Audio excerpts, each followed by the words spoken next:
Dernier préparatif avant réouverture.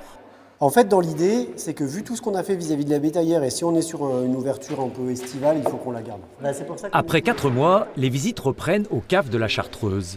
La liqueur mondialement connue a fait de Voiron une étape touristique incontournable en Isère.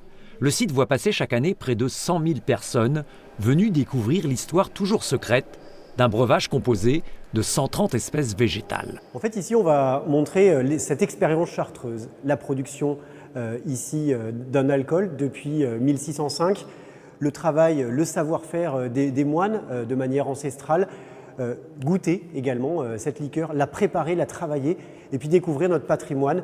400 ans d'histoire, ça laisse beaucoup de traces. L'année dernière, l'entreprise a produit 1 million de bouteilles. Pour 2020, les prévisions de vente sont en baisse de 20%.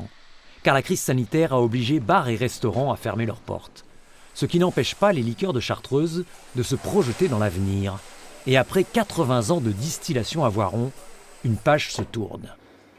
Aujourd'hui, toute la production est maintenant délocalisée sur le site d'Aigues-Noires à Entre-deux-Guiers, donc vraiment en plein cœur de la forêt. Il faut vous imaginer ce site magnifique, naturel, très près du monastère finalement. Donc voilà, toute la production des liqueurs chartreuses est là-haut. Et ici à Voiron, on reste le site d'image culturelle, touristique et qui va avoir justement la chance de se restructurer à partir de l'automne prochain.